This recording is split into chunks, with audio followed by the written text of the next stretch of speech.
Welcome po sa ating kusina. Ngayon naman po, magluluto ako ngayon ng bangus steak.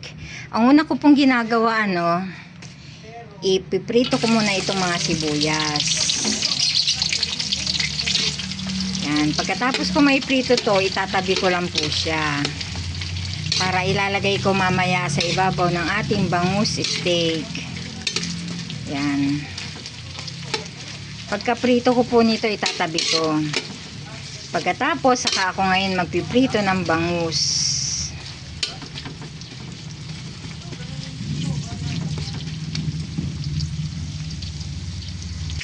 Yan, pagkaprito po natin ng sibuyas, itatabi lang po natin yan. Ngayon naman po, magpiprito na tayo ng bangus. Alam naman po natin na matilamsik ang bangus. Kaya, igugulong po natin yan sa harina. Yan, bago natin siya ipiprito. Para hindi siya ganong matilamsik.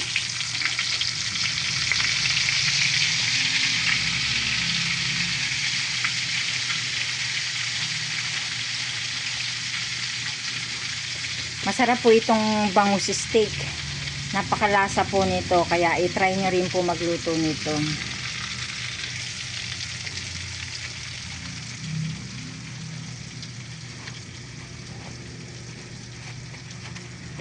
Yan, gulong-gulong lang po natin siya. Ipiprito po natin siya isa-isa. Yan, ipiprito po natin yan. Yan, kapag naprito na po natin ang bangus, hahanguin po muna natin yan. Talagay muna natin sa isang tabi. Ay.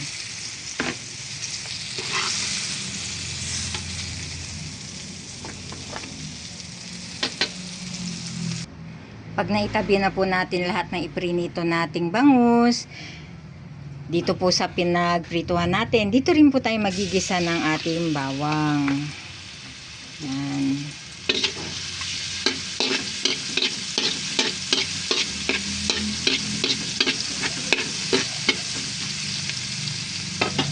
Pagkatapos, ilalagay na po natin ang mga iprinito nating bangus. Yan.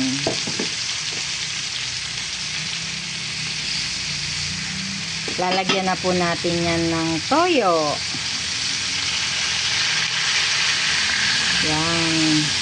Alam nyo mga kakusina, sabaw pa lang, ulam na. Napakasarap po nitong sabaw nito. Napakalasa po. Ngayon naman, ibubus na natin ang piniga kong kalamansi. Nilagyan ko po ito ng kaunting tubig. Mga 1/4 po na kalamansi ang piniga ko. Yan. Lalagyan po natin yan ng pampalasa.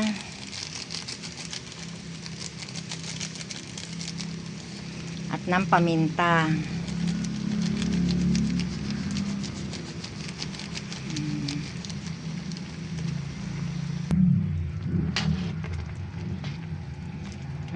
Ang bango.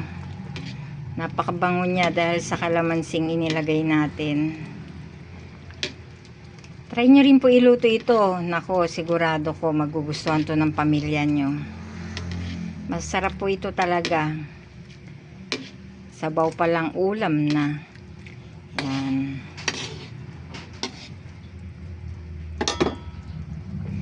Pagkatapos, ilalagay na po natin sa ibabaw yung prinito nating sibuyas. Oh, napakaganda oh.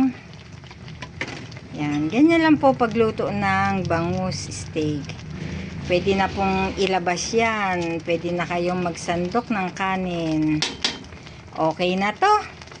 Kain na po tayo. Thanks for watching.